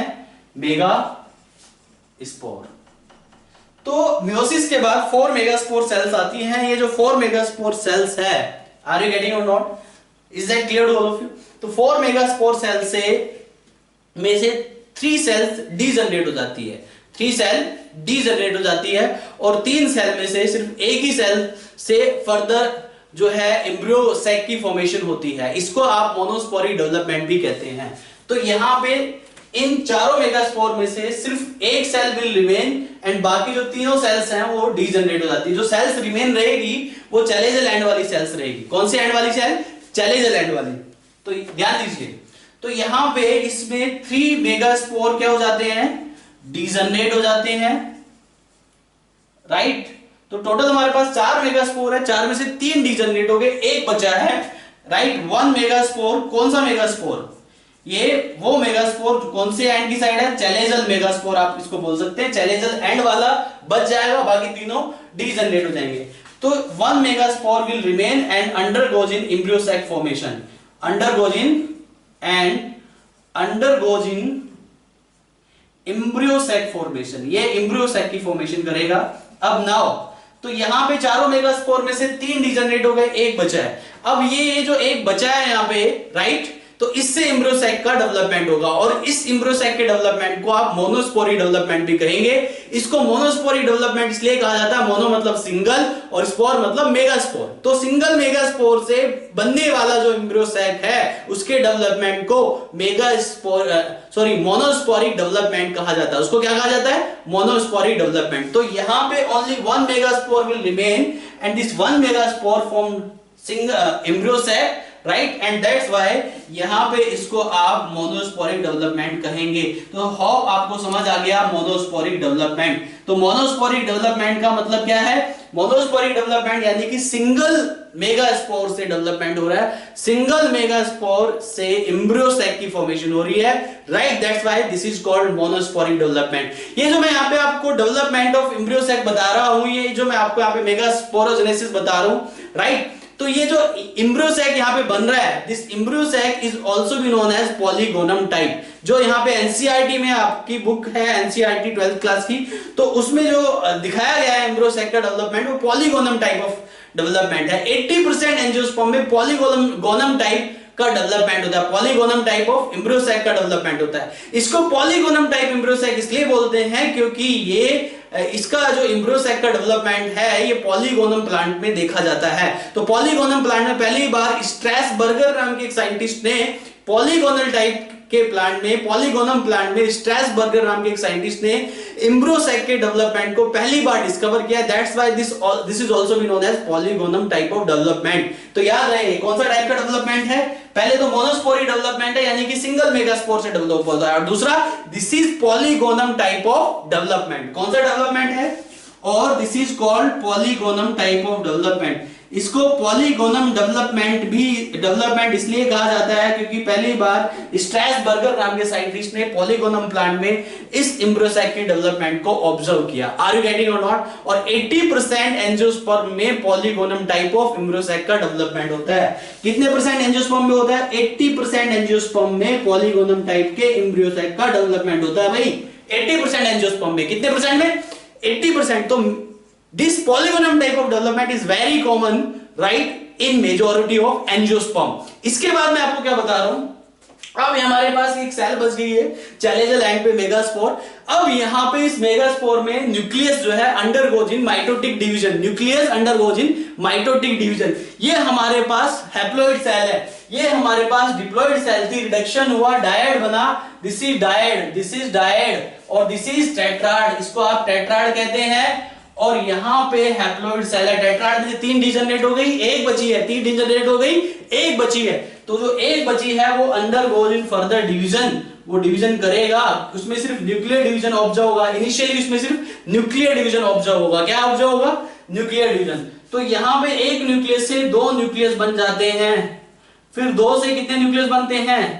2 से 4 न्यूक्लियस बनेंगे, क्योंकि माइटोटिक न्यूक्लियर डिवीजन हो रहा है। कौन सा न्यूक्लियर डिवीजन हो रहा है? माइटोटिक। अभी 4 से यहां पे 8 न्यूक्लियस बन जाएंगे। कितने बन जाएंगे? 8 न्यूक्लियस। अब देखिए इन 8 न्यूक्लियस का डिस्ट्रीब्यूशन कैसे होगा। इन 8 न्यूक्लियस का डिस्ट्रीब्यूशन आपको समझना है ध्यान से। यहां पे हमारे पास 8 न्यूक्लियस है, इन 8 न्यूक्लियस में से 3 न्यूक्लियस माइग्रेट कर जाते हैं चैलेजल एंड पर। Chalazal end, this is the chalaza end, chalazal end मैं पहले ही बता चुका हूं। This is micropylar end, this is micropylar end. तो एक चैलेजल एंड है और दूसरा माइक्रोपाइलर एंड है। तो यहां पे इन 8 के 8 न्यूक्लियस में से 3 nucleus will migrate toward the chalazal and. तो 3 न्यूक्लियस जो है वो चैलेजल एंड की तरफ जाएंगे। जब वो चैलेजल एंड की तरफ जाएंगे तो चैलेजल एंड की तरफ माइग्रेट करने के बाद वहां पे साइटोकाइनेसिस होगा इन तीनों न्यूक्लियस में, और 3 सेल्स बनेगी जिनको आप एंटीपोडल सेल कहते हैं, एंटीपोडल सेल कहते हैं। 2 न्यूक्लियस इसमें से सेंटर में ही रह जाएंगे। 2 nucleus will remain in centre, 2 nucleus will remain in centre. ये 2 न्यूक्लियस है जो कि बाद में फ्यूज कर जाते हैं। ये 2 न्यूक्लियस सेंटर में रहेंगे, इनको आप पोलर न्यूक्लियाई कहते हैं। क्या कहते हैं? Polar nuclei. पोलर न्यूक्लियाई में कितने न्यूक्लियस है? n+n, 2 न्यूक्लियस है। इसके बाद 3 न्यूक्लियस जो है वो माइक्रोपाइलर एंड की साइड जाते हैं। 3 nucleus will migrate to the micropylar end. ये माइक्रोपाइलर एंड है, ये माइक्रोपाइलर एंड है, दिस इज माइक्रोपाइलर एंड। और यहां पे 3 न्यूक्लियस माइक्रोपाइलर एंड की साइड जाते हैं, और जिसमें से कि 2 न्यूक्लियस ये आप देख रहे हैं नीचे की साइड माइक्रोपाइलर एंड पे 2 न्यूक्लियस जो है सिनेरिजिड्स में डेवलप हो जाते हैं, राइट। और एक न्यूक्लियस जो है डेवलप हो जाता है एग सेल में। तो यहां पे आप देखिए टोटल सेल काउंट कीजिए, तो यहां पे माइक्रोपाइलर एंड पे 2 सिनेरिजिड और एक एग, यानी कि 3 सेल। 3 सेल कहां पे हैं? एंटीपोडल सेल्स हैं चैलेजल एंड की तरफ। तो टोटल 6 सेल होगी, और बीच में पोलर न्यूक्लियाई, ये सेंट्रल सेल है, ये पूरी की पूरी यहाँ पे सेंट्रल सेल है जहां पे पोलर न्यूक्लियाई प्रेजेंट है। बीच में एक सेंट्रल सेल है। तो इसमें टोटल सेल कितनी हो गई? इसमें टोटल सेल हो गई 7 सेल। और न्यूक्लियस कितने हो भाई? 8 न्यूक्लियस। फिर से बता देता हूं, ध्यान दीजिए। तो भाई इसमें 3 nucleus migrate toward the antipodal end. तो एंटीपोडल सेल्स कितनी है? How many antipodal cells? Antipodal cells है यहां पे 3 एंटीपोडल सेल्स हैं। सेंट्रल सेल्स कितनी है? सेंट्रल सेल्स यहां पे सिंगल एक सेंट्रल सेल है। और यहां पे सिनेर्जिड्स कितने हैं? सिनेर्जिड्स यहां पे 2 सिनेर्जिड्स हैं, एक एग सेल है। तो यहां पे टोटल एक एग सेल, टोटल 7 सेल्स होगी। न्यूक्लियस कितने हैं आप काउंट कर सकते हैं, 8 nucleus. So this embryo sac is 7 cell 8 nucleus. तो यहां पे इसको 7 सेल 8 न्यूक्लियेट स्टेज कहते हैं। अभी ये एम्ब्रियो सैक के बारे में मैं डिटेल में बताता हूं आपको। एम्ब्रियो सैक में इनके फंक्शंस क्या क्या हैं, इनके पार्ट्स के फंक्शन क्या क्या हैं, ये मैं आपको बताता हूं डिटेल में। तो होप दिस इज डन, समझ आया सभी को। इसके बाद क्या है देखिए, ध्यान दीजिए। तो ये हो गया मेगास्पोरोजेनेसिस। तो मेगास्पोरोजेनेसिस में एक megaspore mother cell undergoes in meiosis division. सबसे पहले डायड बनता है, डायड के बाद बनता है टेट्राड। टेट्राड में 4 सेल होती हैं, चारों सेल में से 3 सेल डिजनरेट होती हैं, माइक्रोपाइलर एंड वाली, चैलेंजर एंड वाली further undergoes in nuclear division. लेकिन वो न्यूक्लियर डिवीजन माइटोटिक डिवीजन होता है और वो अप टू दी 8 न्यूक्लियस तक जाता है। और 8 न्यूक्लियस फिर जो है अरेंज हो जाते हैं एम्ब्रियो सैक में। 3 न्यूक्लियस अरेंज होते हैं एंटीपोडल सेल्स में चैलेंजर एंड की तरफ, 3 न्यूक्लियस एग एपरेटस में जिसमें कि 2 सिनेर्जिड्स में और एक एग में, और 2 न्यूक्लियस जो अरेंज होते हैं सेंटर में पोलर न्यूक्लियाई में। और ये पोलर न्यूक्लियाई के जो न्यूक्लियस है बाद में फ्यूज कर जाते हैं। इसके बाद सी अभी इन सेल्स के ये देखिए, ये एम्ब्रियो सैक का मैं स्ट्रक्चर फिर से एक बार ड्रॉ कर रहा हूं, यहां पे ध्यान दीजिएगा इस पे। तो ये एम्ब्रियो सैक का स्ट्रक्चर है, this is structure of embryo sac. तो यहां पे एम्ब्रियो सैक में, लिसन टू मी, इस एम्ब्रियो सैक में यहां पे देखिए, ध्यान दीजिए प्लीज, लिसन टू मी। तो ये यहां पे एम्ब्रियो सैक में 3 सेल्स हैं। ये तीनों सेल्स को आप क्या कहते हैं? ये एंटीपोडल सेल्स हैं। ये क्या है? Antipodal cells. तो ये जो एंटीपोडल सेल्स हैं, फर्टिलाइजेशन के टाइम पे ये तीनों एंटीपोडल सेल डीजनरेट हो जाती हैं। डीजनरेट हो जाती हैं फर्टिलाइजेशन के टाइम पे तीनों की तीनों एंटीपोडल सेल्स। इसके बाद यहां पे सेंटर में ये 2 न्यूक्लियस आप देख रहे हैं, ये दोनों न्यूक्लियस बाद में फ्यूज कर जाते हैं। These are 2 nucleus and these 2 nucleus fuse later. इन दोनों न्यूक्लियस को पोलर न्यूक्लियाई कहते हैं, राइट। और ये जो सेल हो गई इसको आप सेंट्रल सेल कहते हैं, राइट। पोलर न्यूक्लियाई जो है ये मेल गैमेट के साथ फ्यूज होने के बाद प्राइमरी एंडोस्पर्म न्यूक्लियस बनाती है, that I will discuss in fertilization topic. इसके अलावा यहां पे ये देखिए, ये एग एपरेटस है, दिस इज एग एपरेटस। इससे रिलेटेड कुछ क्वेश्चन एग्जाम में आ जाते हैं, बहुत इंपॉर्टेंट है। इस एग एपरेटस में ये यहां पे 2 सिनेर्जिड्स हैं, राइट। ये सिनेर्जिड्स हैं, दिस इज सिनेर्जिड। और उसके बाद यहां पे है एग सेल, ये एग सेल है, राइट। याद रखिएगा, दिस इज एग सेल। तो this is polygonum type of embryo, polygonum type of embryo आप इसको बोलते हैं। और ये polygonum type of embryo 7 cell 8 nucleate stage है, 8 न्यूक्लियस है और 7 सेल्स हैं। एक चीज मैं आपको बता दूं, ये जो सिनेर्जिड्स आप देख रहे हैं, इन सिनेर्जिड्स का रोल क्या होता है? इन सिनेर्जिड्स के पास यहां पे देखिए माइक्रोपाइलर एंड पे फिलीफॉर्म एपरेटस हैं। ये है फिलीफॉर्म एपरेटस। इन फिलीफॉर्म एपरेटस का काम क्या होता है? ये जो फिलीफॉर्म एपरेटस है, ये फिलीफॉर्म एपरेटस रिसीव करते हैं पोलन ट्यूब को। किसको रिसीव करते हैं? फिलीफॉर्म एपरेटस का काम देखिए, जो फिलीफॉर्म एपरेटस है, ये filiform apparatus receive pollen tube. इसका जो प्राइमरी रोल है वो ये है कि ये पोलन ट्यूब को रिसीव करता है, receive pollen tube. Filiform apparatus receive pollen tube. और इस फिलीफॉर्म एपरेटस से कुछ केमिकल सब्सटेंस निकलते हैं, कीमोट्रोपिक सब्सटेंस बोलते हैं। और ये chemotropic substance attract the pollen tube. इसलिए पोलन ट्यूब की जो मूवमेंट होती है वो कीमोट्रोपिक मूवमेंट होती है। The movement of pollen tube is chemotropic. Exam में एक क्वेश्चन आ जाता है। और वो जो कीमोट्रोपिक सब्सटेंस है वो उस फिलीफॉर्म एपरेटस से निकलते हैं। तो इस फिलीफॉर्म एपरेटस का दूसरा काम क्या है? Secretion of chemotropic substance. ये कीमोट्रोपिक सब्सटेंस का सिक्रीशन होता है। और ये कीमोट्रोपिक सब्सटेंस किसको अट्रैक्ट करते हैं? ये कीमोट्रोपिक सब्सटेंसेस अट्रैक्ट करते हैं पोलन ट्यूब को। Is that clear to all of you? इसके बाद इसका एक रोल और होता है, ये जो फिलीफॉर्म एपरेटस है इसके सराउंडिंग में, इस एम्ब्रियो सैक के सराउंडिंग में न्यूक्लियस होता है। Filiform apparatus absorb the essential nutrients from the nucleus and that supply to the synergid. और सिनेर्जिड से वो न्यूट्रिएंट्स कहां जाते हैं? एग सेल के पास। तो filiform apparatus also absorb the nutrients nutrients को एब्जॉर्ब करता है किससे, न्यूक्लियस से। तो एब्जॉर्ब न्यूट्रिएंट्स, ये रोल है। देखिए फिलिफॉर्म एपरेटस के कितने सारे फंक्शन मैंने आपको बता दिए, ये एग्जाम पॉइंट ऑफ व्यू के लिए बहुत इंपॉर्टेंट है। एब्जॉर्ब न्यूट्रिएंट्स फ्रॉम न्यूक्लियस, तो न्यूक्लियस से न्यूट्रिएंट्स को एब्जॉर्ब करते हैं। देखिए ये फिंगर लाइक प्रोसेस है, फिंगर लाइक प्रोसेस, और ये finger like process absorb the nutrients from nucleus and supply to, किसको सप्लाई करता है, सिनेरिजिड्स को। फिर वही न्यूट्रिएंट्स सिनेरिजिड से एग सेल में सप्लाई होता है। Is that clear to all of you? यहां पे एक बहुत ही इंपॉर्टेंट चीज है, आपको डायग्राम में भी दिखाई दे रहा है, कभी कभी एग्जाम में क्वेश्चन पूछ लिया जाता है कि सिनेरिजिड्स में जो है, ये आप देख रहे हैं सिनेरिजिड्स में, ये सिनेरिजिड का स्ट्रक्चर देखिए। सिनेरिजिड में ये वैक्यूल है, वैक्यूल किस तरफ है, चैलेजल एंड की तरफ, ये चैलेजा एंड है। Are you getting? और ये माइक्रोपाइलर एंड है, दिस इज माइक्रोपाइलर एंड। तो यहां पे सिनेरिजिड्स में देखिए, इसमें जो वैक्यूल है वो चैलेजल है। सिनेरिजिड में वैक्यूल क्या है, एग्जाम में क्वेश्चन आ जाता है, ये वैक्यूल की पोजीशन पूछ ली जाती है एग्जाम में। सिनेरिजिड में वैक्यूल क्या है, vacuole is chalazal, vacuole is chalazal in synergid. और सिनेरिजिड में जो न्यूक्लियस है, सिनेरिजिड का न्यूक्लियस क्या है, nucleus is micropylar, the nucleus is micropylar, nucleus is micropylar of synergid. तो सिनेरिजिड का जो न्यूक्लियस है वो माइक्रोपाइलर एंड की तरफ है, और सिनेरिजिड का जो वैक्यूल है वो चैलेजल एंड की तरफ है। Is that clear to all of you?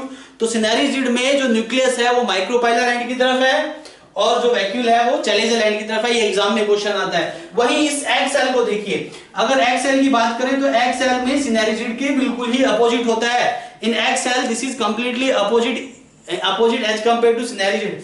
Egg cell में वैक्यूल जो होता है वो उल्टा होता है, वैक्यूल माइक्रोपाइलर होता है, और इसके अलावा जो सिनेरिजिड है, synergid sorry not nucleus, not synergid, nucleus जो है वो क्या है, चैलेजल है। राइट, ये पॉइंट्स पे क्वेश्चन आ जाते हैं। तो ये हो गया आपका synergid and egg cell. Is that clear? This is all about the structure of embryo sac. इसके बाद मैं बता देता हूं आपको, बहुत ही छोटा सा शॉर्ट डिस्क्रिप्शन बताना है मेरे को। यहाँ पे टाइप ऑफ एम्ब्रियो सैक भी आ जाते हैं कभी कभी। टाइप ऑफ एम्ब्रियो सैक मैं आपको थोड़ा शॉर्टली बता देता हूं। Right, type of that will hardly take 2 or 3 minutes। तो देखिए, see type of embryo sac,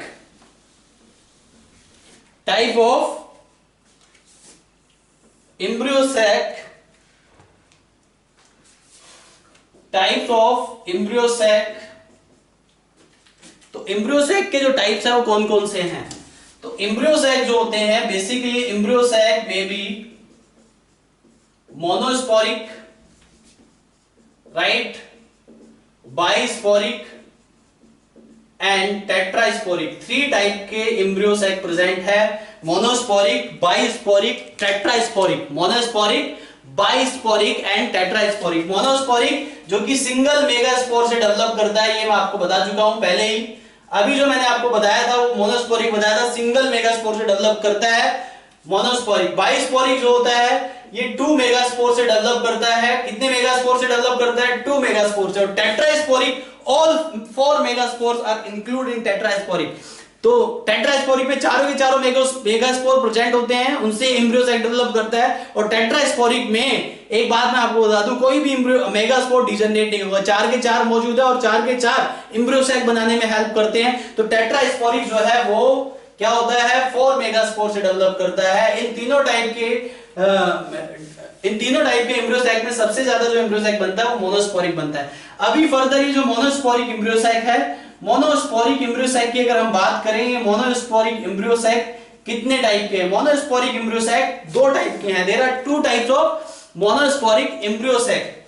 तो मोनोस्पोरिक एम्ब्रियो सैक 2 टाइप्स के हैं। Number 1 is right polygonum type, जो कि मैंने अभी थोड़ी देर पहले आपको बताया, पॉलीगोनम टाइप है। और नंबर 2 जो है वो कौन सा है? Number 2 is ओनोथेरा type, ओनोथेरा type. तो एक पॉलीगोनम टाइप और दूसरा ओनोथेरा टाइप। जो पॉलीगोनम टाइप है, राइट, ये 7 सेल 8 न्यूक्लिएट स्टेज है, 7 सेल 8 न्यूक्लिएट, राइट। वहीं जो ओनोथेरा टाइप है, ये ओनोथेरा टाइप जो है कितना है? इस ओनोथेरा टाइप में बेसिकली एंटीपोडल सेल्स अब्सेंट होती है। तो ये 4 न्यूक्लिएट एम्ब्रियो सैक है। यहां पे एंटीपोडल सेल्स क्या है? Antipodal cells absent।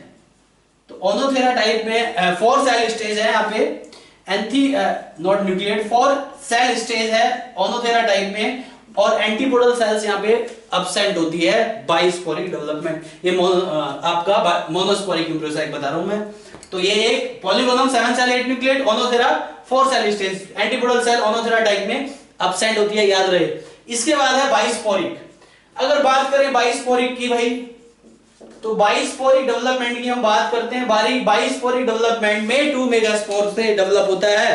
तो बाइस्पोरिक डेवलपमेंट यानी कि बाइस्पोरिक जो होता है वो बेसिकली कितने टाइप का होता है बाइस्पोरिक की अगर हम बात करें तो बाइस्पोरिक बेसिकली एक होता है एलियम टाइप और दूसरा होता है एंडीम्यून टाइप। दोनों में डिफरेंस क्या है? एलियम टाइप भी 7 सेल 8 न्यूक्लिएट है, एंडीम्यून टाइप भी 7 सेल 8 न्यूक्लिएट है। This is 7 cell 8 nucleate and Endymion type भी 7 सेल 8 न्यूक्लिएट। तो दोनों ही 7 सेल 8 न्यूक्लिएट है, एलियम टाइप भी और एंडीम्यून टाइप भी। लेकिन दोनों में डिफरेंस क्या है? जो एलियम टाइप होता है वो चैलेजल मेगास्पोर से डेवलप होता है। बाइस्पोरिक है तो 2 मेगास्पोर होंगे, लेकिन वो किससे डेवलप होगा? चैलेजल मेगास्पोर से। Is that clear? और एंडीम्यून टाइप जो होगा वो माइक्रोपाइलर मेगास्पोर से डेवलप होगा। Are you getting or not? तो micropylar, 2 micropylar megaspore, 2 challenger megaspore से एलियम टाइप और 2 माइक्रोपाइलर मेगास्पोर से एंडीम्यून टाइप। और बाइस्पोरिक है तो 2 से ही होगा ना भाई। Are you getting or not? इसके बाद क्या है? इसके बाद है भाई टेट्रास्पोरिक। मैंने बता दिया इसका कोई टाइप नहीं होता, 4 मेगास्पोर से डेवलप होता है। इसी के साथ मेगास्पोरोजेनेसिस कंप्लीट हुआ और इसी के साथ आज का हमारा जो लेक्चर नंबर 3 है ये भी कंप्लीट हुआ। राइट, अगला जो हमारा लेक्चर नंबर 4 होगा उसमें हम डिस्कस करेंगे अबाउट पॉलिनेशन। किसके बारे में डिस्कस करेंगे? अबाउट पॉलिनेशन के बारे में डिस्कस करेंगे। Right, hope you got everything. आपको सब कुछ समझ आ गया है। राइट, ये आप जितने भी वीडियो लेक्चर्स हैं मेरे जो भी एवरीडे आपको अपलोड किए जाते हैं इनको एवरीडे देखिए और इनको देखने के बाद नोट्स बनाइए और नोट्स को एक बार रिवाइज कीजिए। Are you getting or not? उसके बाद सारे के सारे आपके पॉइंट्स क्लियर हो जाने हैं। तो यहाँ अब आज के लिए इतना ही है। राइट, आप इसको पढ़िएगा अच्छे से। Further about next topic is lecture number 4 में मैं टॉपिक डिस्कस करने वाला हूँ पॉलिनेशन है। तो pollination I will discuss by next class. Right, bye bye, take care.